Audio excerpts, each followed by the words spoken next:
जय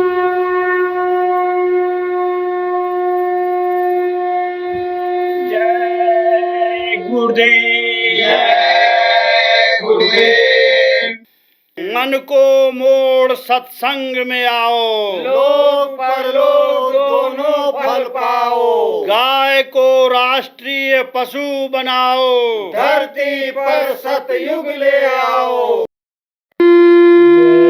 जय गुरुदेव। समर्थ गुरु तुम जानते, इसकी टेढ़ी चाल, मन पर तो अंकुश करो, होए सहज समाल।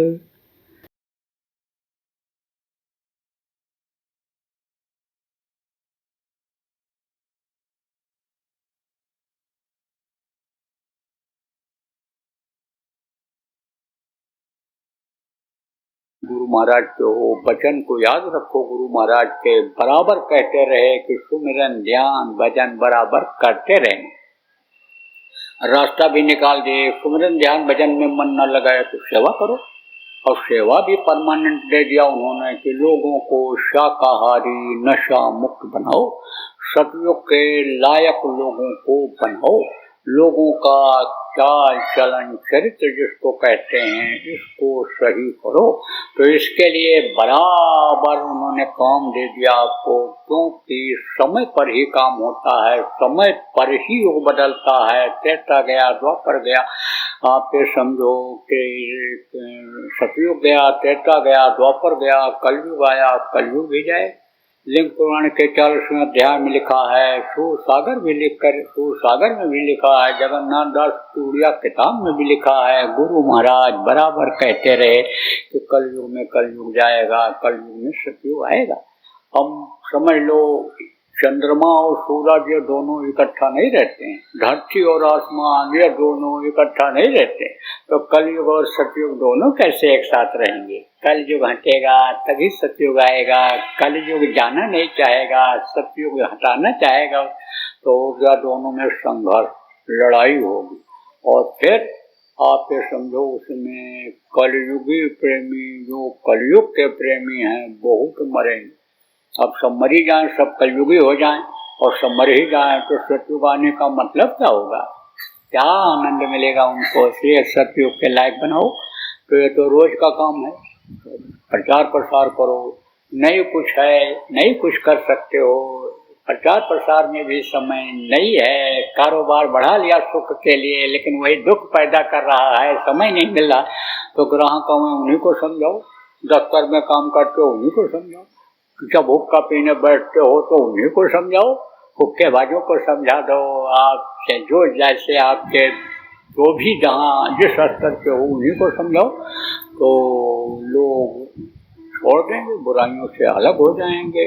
जब वो नशा मिलेगा तो जो अलग से हैं मस्ती में डूबे, वो कब है उन्हें जिंदगी का? जब वो नशा मिलेगा उनको, भांग बखोरी सुरापान उतर जाए पर भात, नाम कुमारी नानका चढ़ी रहे दिन रात, वो जब नशा जो उतरता ही नहीं।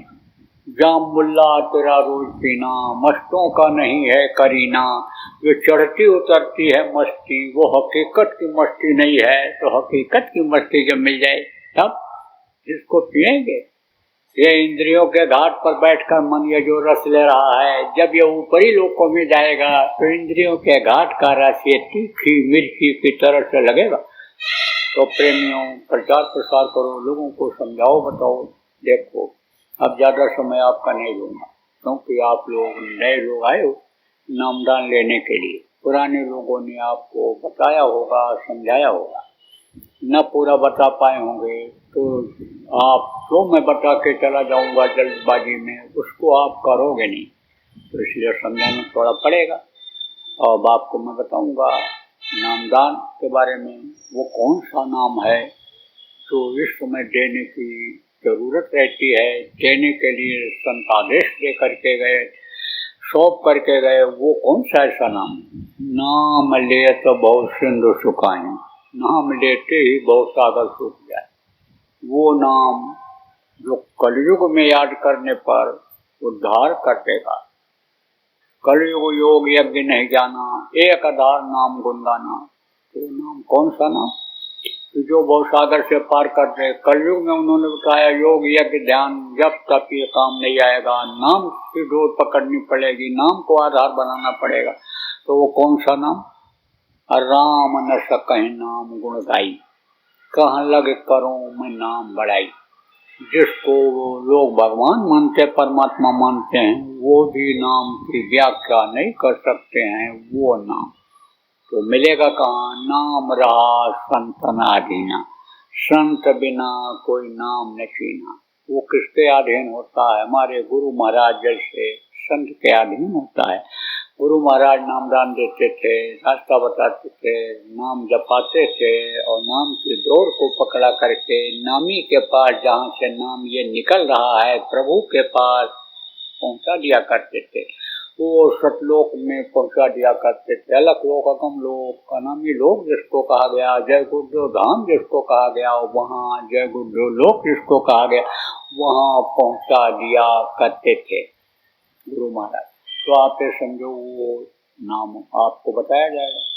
ये संतों की परंपरा रही है कि जब वो जाने लगे हैं तो किसी न किसी को आदेश दे करके गए हैं कि अब ये नामदान देंगे, अब ये संभाल करेंगे युवों का, अब ये जो काम मैं करता रहा उस काम को करेंगे।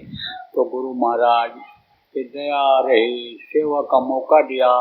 पहुंचा था तो कुछ नहीं जानता था, सिखाया, बताया और आज आपको इस मंच पर बैठने का मौका दिया, आदेश दिया कि इनको नामदान दो, तो आपको नामदान दिया जाएगा। बेईमानी नहीं करता हूँ, गुरु के आदेश का पालन ही गुरु भक्ति है।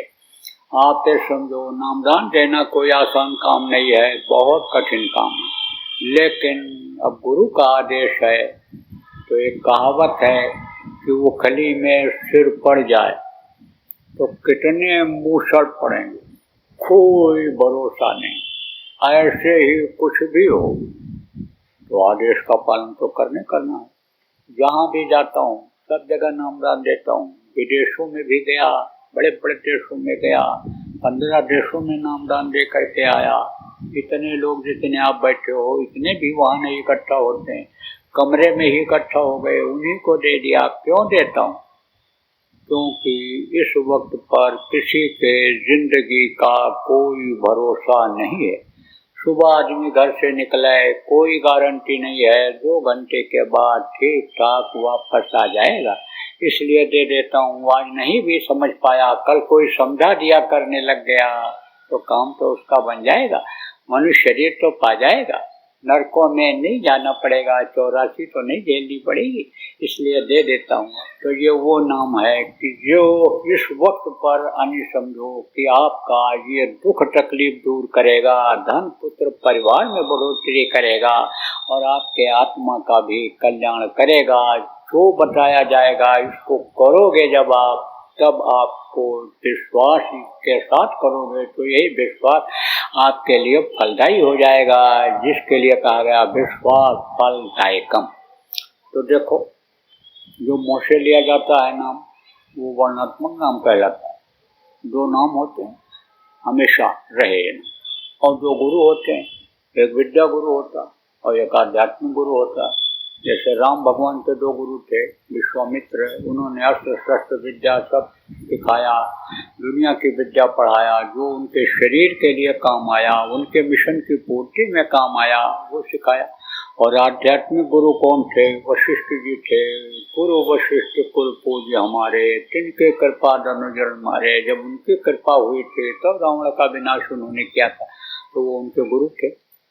और आप ये समझो कि वो नाम की कमाई करने कोशिश करते थे, जानकारी तो उनको थी, लेकिन कोई उस रास्ते पर चलाने वाला उनको नहीं मिलता था। क्यों?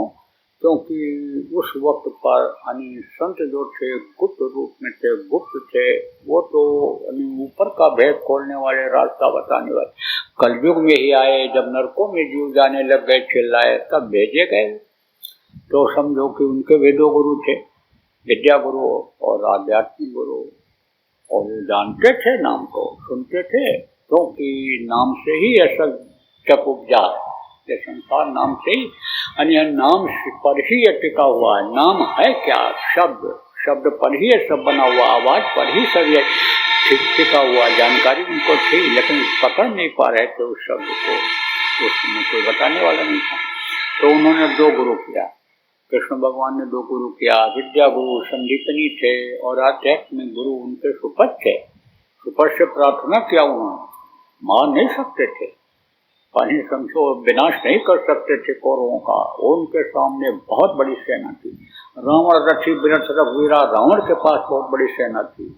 वो तो परशुराम से दो शक्ति लिया था उन्होंने, तब उसको खत्म कर पाए थे।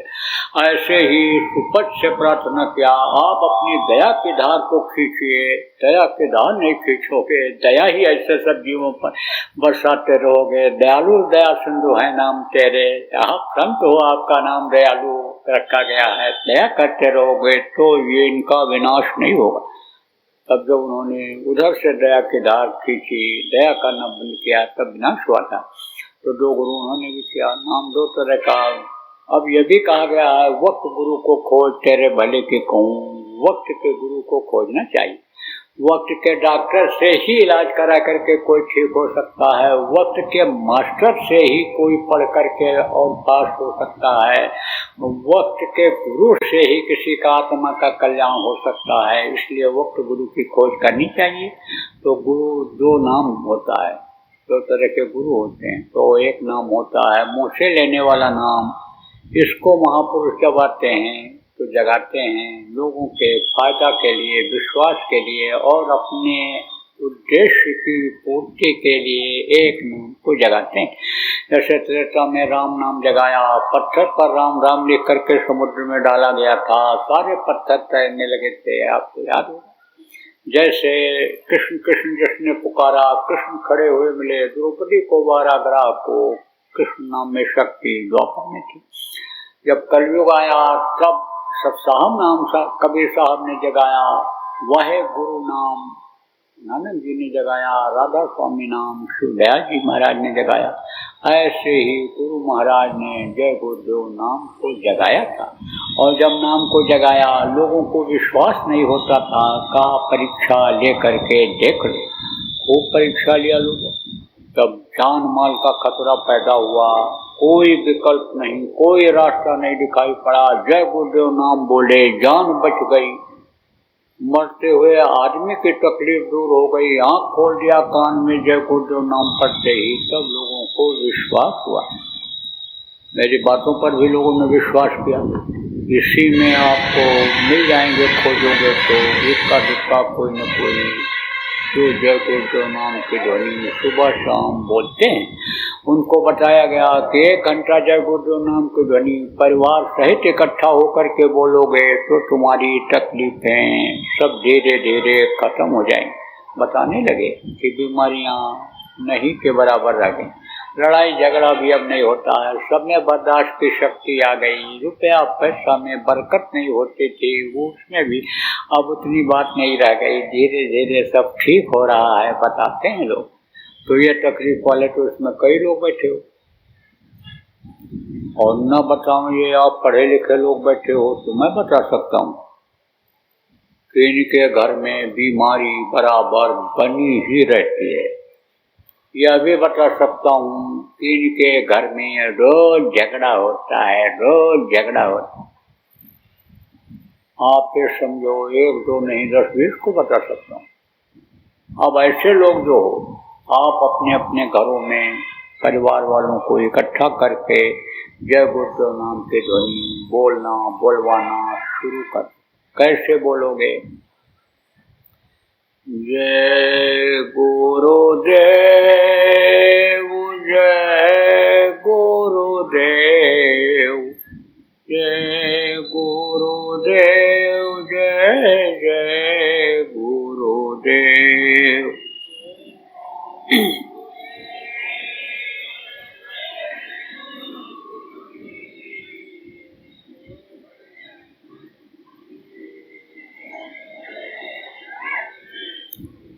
जय गुरुदेव, जय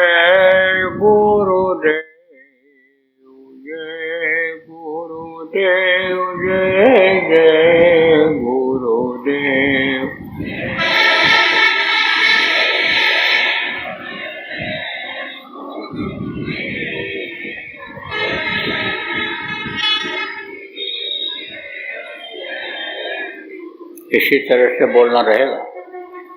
बराबर आदत डालो जय गुरुदेव नाम बोलने की। घर से निकलो तो जय गुरुदेव, उठो तो जय गुरुदेव, कोई मिले एक दूसरे को जय गुरुदेव, सुख में भी जय गुरुदेव, दुख में भी जय गुरुदेव, दिन में भी जय गुरुदेव, रात में भी आंख खुले जय गुरुदेव बोलो। बराबर रख लो, याद कर लो, करके देखो कुछ दिन कितना फायदा दिखता है। तो ये तो मुँह से लेने वाला नाम है। यह करो नाम आप हर किसी को बता सकते हो, लेकिन मोटी बात आप ये समझो, जो पहली बार आए हो ना कहीं अन्य प्राणों को हवा देते हैं, प्राणों की वजह से उसी हवा से ये हवा खारिज होती है, गंदगी निकलती है शरीर की। आप ये समझो उन्हीं प्राणों के अन्य वजह से मल निकलता है, उसी से मूत्र निकलता है। आप ये समझो पलक झपकती है, ये जमुआई आती है, ये जबान हिलती है, प्राणों की ताकत से 10 प्रकार के प्राण, अपान, ध्यान, देव, दर्द, अंजय, कुरुम, त्रिकल, शेष, इनका नाम भी 5 प्रकार के प्राण ऊपर हैं, 5 प्रकार के प्राण नीचे हैं। ये सब विस्तार में बताने का समय नहीं है। तो इन प्राणों को कौन चलाता है? नाक। एक नाक से एक बार में गर्म हवा निकलती है और फिर वो बदल जाता है सुराग, तो दूसरे नाक से फिर गर्म हवा निकलती है और इससे फिर अच्छी हवा अंदर जाने लगती है। तो 2 नाक के बाहर और 1 नाक है अंदर जीवात्मा। 3 आँख, 3 कान, 3 नाक। तो नामदान देने के लिए न तो नाम को जपने के लिए न तो आपको घर छोड़ना रहेगा, न जमीन जायदाद छोड़नी रहेगी, न बाल बच्चों को छोड़ना रहेगा। है आपके पास अच्छा खाना, शाकाहारी भोजन खाना, है आपके पास अच्छा पहनना, है आपके पास अच्छे घर में रहना, अच्छे गाड़ी घोड़ा पर चलना, बिजनेस, व्यापार, नौकरी जो भी आप करते हो, खेती करते हो, उसको करते रहना मेहनत ईमानदारी से, उसमें आपको बरकत मिल जाएगी। लेकिन 22 घंटा समय इन सब कामों में लगाना, कर्तव्य के पालन में, गृहस्थी को संवारने में, इनके पालन पोषण के में बच्चों के परिवार के लगाना। लेकिन 2 घंटा समय अपनी आत्मा के लिए निकाल लेना, नहीं तो ये आत्मा फंस जाएगी, जैसा बताया नर्क 84 में चली जाएगी। अब आपको बता दूं कि आप कोई दुकान खोलना चाहो खोल लो, लेकिन सीख करके खोलोगे तो घाटा नहीं होगा। पार्टनरशिप में करोगे एक दिन झगड़ा होगा, अकेले करोगे धीरे धीरे आगे बढ़ोगे, मेहनत ईमानदारी से करोगे बढ़ जाओ। खाली मत कोई बैठो, जवान जो बैठे हो यहाँ, बच्चों को खाली मत बैठने दो। पढ़ लिख लिए तो नौकरी काम कहीं न कहीं कुछ न कुछ करा दो और अच्छा काम मिल जाएगा, अच्छी नौकरी मिल जाएगी, उसमें चले जाएं। पढ़ाई लिखाई ये कर लें लड़का लड़कियाँ तो इनका शादी ब्याह समय से कर दो। हम ये नहीं कहते हैं दूसरी जाति में करो, दूसरे जाति में चले जाओ, धर्म बदल दो, ये नहीं कहते हैं। जहाँ करते हो वहीं कर दो। दायित्व का, जिम्मेदारी का जो आपका होता है गृहस्थ आश्रम का, उसको आप पूरा कर लो। लेकिन उसी के साथ ये जो भजन ध्यान सुमरन बताऊंगा, इसको आप करते रहना। अब आप कहोगे सारी मर्यादा का तो आप पालन कर रहे हो, सब बता रहे हो, लेकिन दक्षिणा को क्यों भूल जा रहे हो? दक्षिणा हम नहीं देंगे तो अधूरा रह जाएगा। तो दक्षिणा देने का तो मौका है, लेकिन देना क्या है? आप अपनी बुराइयों को यहीं छोड़ जाओ। आपकी वजह से जो भी हिंसा हत्या हुई, किसी का जान गया, वो काम आप मत करना। आप दया धर्म को अपना लो। दया धर्म तन बशे शरीरा, ताकर रक्षा करें रघुवीरा। बिस्मिल्लाह रहमान रहीम कहा गया। तो उस रहमान को खुश करने के लिए, प्रभु को खुश करने के लिए, जब ये सारे जीव उसी के बनाए हुए हैं, कीड़ा मकोड़ा सांप गोजा मुर्गा भैंसा बकरा, तो आपकी वजह से इनका हत्या हिंसा न हो, आप मत करो। और आपकी वजह से हो वो भी काम मत करो। अब जो पैसे वाले लोग हो, कहोगे हम तो मांस खाते हैं, लेकिन मारते काटते नहीं जानवरों को हैं, पैसा देकर लाते हैं, लेकिन मारने वाले को भी उतना ही पाप लगता है। काटने वाले, मांस निकालने वाले, बेचने वाले, लाने वाले, पकाने वाले, खाने वाले, खिलाने वाले, सबको बराबर पाप लगता है। जैसे कत्ल कोई करता है, हथियार कोई देता है, योजना कोई बनाता है, साथ में कोई चला जाता है, तो सबको सजा मिलती है। ऐसे ही पाप लगता है। इसलिए पाप से बचो, घर में अब आने न पावे, बच्चियों बनने न पावे। देखो मनुष्य का भोजन ही नहीं है। मान किसका है? उन पक्षियों का है, उन अन्य जानवरों का है कि जो मनुष्य के हित के लिए ही बनाए गए। आहार उनका है, उनकी पहचान अलग है। जैसे देखो मांसाहारी जानवर कुत्ता बिल्ली शेर होते हैं, उनकी आंखें गोल होती हैं, चमकीली होती हैं, रात को उनको दूर तक दिखाई पड़ता है। आदमी को दिखाई नहीं पड़ता दूर तक, गोल नई लंबी आंखें होती हैं। आदमी के बच्चे की आंख तुरंत खुल जाती है, तुरंत मुंह खोल करके रोता है, लेकिन जानवरों के बच्चों का मुंह थोड़ा देर में खुलता है। ऐसे जो मांसाहारी होते हैं उनके जो समझो बच्चे होते हैं, उनकी आंखें 3-4 दिन के बाद खुलती हैं, तब वो दुनिया देख पाते हैं। तो आप ये समझो कि बिच्छू इसीलिए अपने बच्चों को पेट पर लाद करके रखती है कि ये कहीं भटक न जाए। बिच्छू को मालूम रहता है इनको जल्दी देख नहीं पाएंगे, तो वह पीठ पर लाद करके रखती है और एक एक बिच्छू 100 बच्चा देती है। अब वो बच्चे जैसे जैसे बड़े होते जाते हैं, ऐसे ऐसे ही उनको भूख लगती है तो उसी के पीठ पर ही मांस को खा जाते, तो बिच्छू मर जाती है। बिच्छू एक बार अपने बच्चों को जन्म देने के बाद फिर दोबारा जन्म नहीं दे पाती है, बच्चों को मर जाती है।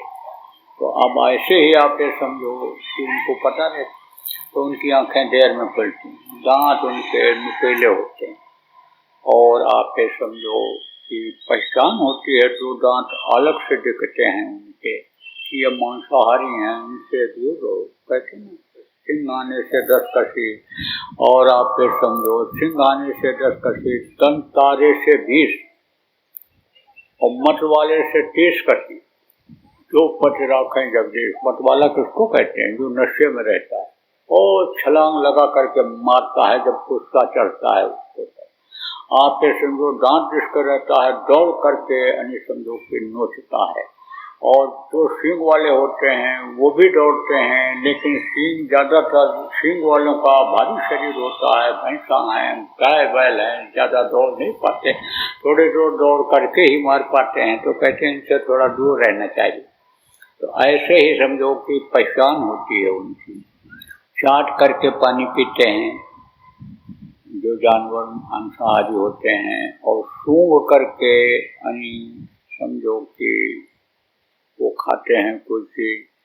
आप ये समझो मनुष्य खींच कर पानी पीता है और अज्ञानता में न जानकारी में कुछ नहीं सूंघता है, सब खाता दबाता चला जाता है, कुछ नहीं देखता है। होटल में मांस खाने वाला किस जानवर का है, कुत्ता का है कि बिल्ली का है, किसका है, कह दिया मीट ले आओ, जो ही वो ले आया वही खाए दबाए मत रहता। तो क्या होता है? खून बेमेल हो जाता है, तरह तरह की बीमारियां हो जाती हैं। जब पैदा होता है बच्चा तो उसका खून शाकाहारी रहता है, और जब मांस खाता है तब खून मांस का जो बनता है उससे बेमेल हो जाता है, तरह तरह की बीमारियां हो जाती हैं।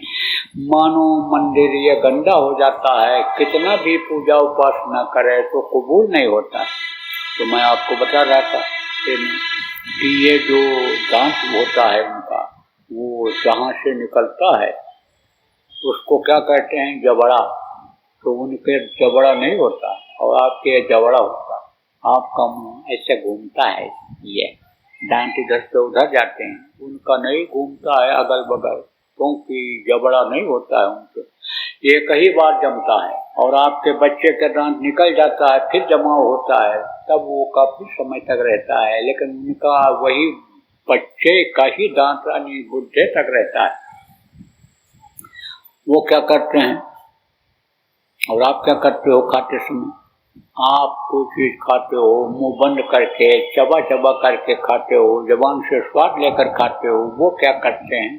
कोई चीज नोचते हैं, और फिर उसके बाद उसको ऐसे मुंह में लेकर के चप चप चप करते हैं। वो मुंह को ऐसे घुमा कर नहीं खा सकते हैं। मुंह को खोलते हैं, फिर दबाते हैं मुंह को, फिर खोलते हैं, फिर दबाते हैं, फिर निकल जाते हैं। पानी कम पीते हैं। जब पानी नहीं मिलती है कुत्तों को या ऐसे जानवरों को, तो जीभ को ऐसे ऐसे बाहर ऐसे हाँफते जैसे ऐसे निकालते हैं। तो हवा में जो पानी है उसको लेकर के अपना काम चला लेते हैं। पसीना कम होता है, मनुष्य को पसीना ज़्यादा होता है, मनुष्य को पानी की ज़रूरत ज़्यादा होती है। बच्चे मनुष्य के 9 महीने में बनकर तैयार होते हैं, उनके बच्चे जल्दी पैदा हो जाते हैं। वेद के द्वारा उनको बनाया है, एक जैसा नहीं बनाया। कुदरत की चीज़ें तो सबके लिए एक जैसी बनाई, धरती आसमान हवा पानी ये सारी चीज़ें एक जैसी बनाई, लेकिन भोजन अलग अलग बनाया। देखो, मछली तालाब की सफाई के लिए बनाई गई, कोई भी गंदी चीज़ डाल दो मछली खा जाती है। जब मर जाती है पानी के ऊपर तैरती है तो गीद और कौवा खाते हैं, मनुष्य का भोजन नहीं। तिल भर मच्छी खाए कर कोटि को करो दान, काशी खरवत नहीं मरो तब नन्नत के नाम। बोले नर्क से नहीं बच सकते हो अगर तिल भर मच्छी खा लिया तो भाई इन चीज़ों को छोड़। मांस मत खाओ, मछली मत खाओ, अंडा बड़ी गंदी चीज़ है। ये माताएं मासिक धर्म होती हैं, खराब खून इकट्ठा होता है, बच्चा बन जाता है। मुर्गियों का खराब खून, उनका लैट्रिन पेशाब का खराब हिस्सा जब इकट्ठा होता है तो अंडा बन जाता है। सोचो आप कितनी गंदी चीज़ है। वो डॉक्टर अज्ञानी हैं जो कहते हैं अंडा खाओ ताकत आ जाएगी। ताकत आ नहीं जाती है। ताकत गर्मी की वजह से रात में ही नौजवानों की निकल जाती है, बच्चों की निकल जाती है। इसलिए नहीं खाना चाहिए, मत खाना खिलाना। तो इन चीज़ों को छोड़ दो। शराब और शराब जैसे नशे की चीज़ों को छोड़ दो। अपराध और भ्रष्टाचार की तरफ ये चीज़ें ढकेल देती हैं, इसलिए इन चीज़ों को मत खाओ पियो। बाकी आप आज़ाद हो, हजम कर सको 4 रोटी की जगह 40 रोटी खा लो। हजम कर सको 100 गिलास दूध रोज पी जाओ। हमारी तरफ से पूरी छूट है। लेकिन शाकाहारी भोजन खाना, फल फूल, मेवा मिष्ठान, दूध घी, ये अनाज जितने भी प्रकार के हैं इनको खूब खाओ, हजम कर सको जितना। सुबह का वातावरण शुद्ध रहता है। धरती का मुंह भी अपने देश की तरफ रहता है, क्योंकि धरती चलती रहती है। ब्रह्म मुहूर्त उसको कहा जाता है, और ज़्यादा शोर शराबा भी नहीं रहता है। और आदमी सो करके जब उठता है तो दिल दिमाग शरीर सब ताज़ा रहता है, इसलिए सुबह का समय बहुत अच्छा रहता है। पर बच्चे भी सोते रहते हैं, सब एक तरह सुनसान रहता है। बराबर अभ्यास करना, ये अगर सीख जाओगे, भजन की आवाज़ अगर सुनाई पड़ जाएगी तो यही जो आवाज़ है यही आपको खींच कर ले जाएगी ऊपरी लोकों में, और फिर सब चीज़ का ज्ञान हो जाएगा। आत्म साक्षात्कार जिसको कहते हैं, ये शुरू में ही हो जाता है, और जब वो हो जाता है तो हर तरह से शरीर के अंदर ताकत आ जाती है। वही ताकत आ जाती है बच्चियों जो सती सावित्री के अंदर में थी। पति के प्राण को वापस ले लिया था इच्छा करते ही। सती अनुसुईया ने ब्रह्मा विष्णु महेश को छोटा छोटा बच्चा बना दिया था। हनुमान जी में वो ताकत आ गई थी कि जिससे उड़ करके गए थे और पूरा पहाड़ उठा लिए, और फिर पहाड़ उड़ करके लेकर के चले आए। तो ये सब शक्तियाँ आ जाती हैं। और मगरमा महिमा लगमाया वशीकरण, ये सब शक्तियाँ हैं। ये कामधेनु कल्प वृक्ष, ये सब क्या है? ये सब शक्तियाँ हैं। ये सब शक्तियाँ आ जाती हैं। फिर तो जो इच्छा की ही मन माही, और हर प्रताप कर दुर्लभ नहीं। जिस चीज की इच्छा करता है उसकी वो इच्छा पूरी हो जाती है। बराबर भजन ध्यान करते रहना, और शाकाहारी रहना, नशा मुक्त रहना, और शाकाहारी का प्रचार करना। समय आगे का खराब आ रहा है, खराब समय से लोगों को बचाना है। प्रकृति के नियम के खिलाफ काम लोग न करें, कुदरत के बरखिलाफ जिसको कहते हैं वो काम न करें। जैसे घर का नियम है, परिवार का है, समाज का है, ऐसे भगवान का भी नियम है। तो उस नियम के अंतर्गत जब लोग चलेंगे तभी सुखी रहेंगे, और जब नियम के खिलाफ काम करेंगे तो वो सजा देगा। यही जल, पृथ्वी, अग्नि, वायु और आकाश, ये जो देवता हैं 5, यही आदमी को जिंदा रखते हैं, आदमी के शरीर को चलाते हैं। लेकिन यही जब नाराज हो जाते हैं तब तकलीफ देने लग जाते हैं। इसलिए तकलीफों से खुद बचने के लिए, दूसरों के बचाने के लिए भी थोड़ा सा समझाते रहो, बताते रहो। हाथ जोड़ कर भी नहीं हमारी, तजो नशा बनो शाकाहारी, छोड़ो व्यभिचार बनो ब्रह्मचारी, सतयुग लाने की करो तैयारी, बराबर करते रहो। हमारा आश्रम, मुख्य आश्रम उज्जैन में है, बाकी तो जगह जगह पर आश्रम बन गए। रेवाड़ी जिला में हाईवे पर ही 52 जगह है, वहाँ पर भी आश्रम बन गया है। गुरु महाराज का चिन्ह भी प्रेम में वहाँ बन रहा है, मंदिर भी बन रहा है। ऐसे जगह जगह पर हैं आश्रम, तो बराबर लगा हुआ हूँ। 74 साल की उम्र हो गई, लेकिन तो भी बराबर गुरु के मिशन को पूरा करने, नाम काम आगे बढ़ाने में लगा हुआ हूँ। आप लोग भी लग जाओगे, सहयोग कर दोगे, जल्दी काम हो जाएगा। बहुत से लोगों की जान भी बच जाएगी मुसीबत में, तकलीफ में। आपने इतना समय दिया, हम आपके आभारी हैं। व्यवस्थापक के, प्रचारकों के, जिन्होंने अच्छे काम के लिए जगह दिया, उनके, जो भी प्रबुद्ध नागरिक, जो भी बुद्धिजीवी, अधिकारी, कर्मचारी, व्यापारी इस कार्यक्रम को संपन्न बनाने में मदद की, हम सबके आभारी। देश प्रेम बराबर बनाए रखना। देश की संपत्ति बच्चों आपकी अपनी संपत्ति है। ताल तोड़ फोड़, आंदोलन, धरना, घेराव से नुकसान होता है। नुकसान का कोई काम मत करो, सबका दिल जीतने का काम करो। किसी की धन संपत्ति का कोई नुकसान न हो, किसी के धर्म पर कोई ठेस न पहुंचे, किसी धार्मिक मजहबी किताब की निंदा बुराई मत करो। आप अपने काम से काम करो, अच्छे रहो, अच्छे बनाओ, लोगों के अंदर प्रेम की जगह बनाओ, लोगों के प्रति प्रेम पैदा करो अपने अंदर। बराबर भजन ध्यान सुमिरन करते रहना, शाकाहारी नशा मुक्त रहना और दर्शन देते लेते रहना। बोलिए जय गुरुदेव।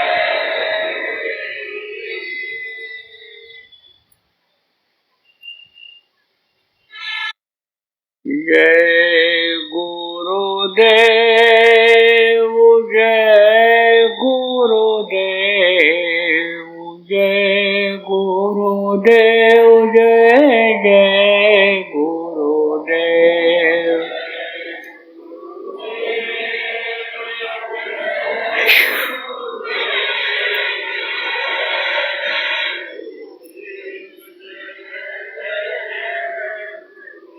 जय गुरुदेव, जय गुरुदेव, जय गुरुदेव, जय जय गुरुदेव।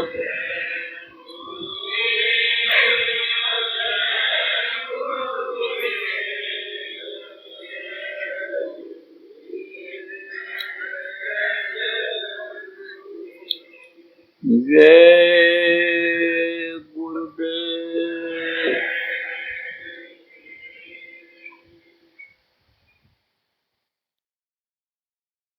जय गुरुदेव।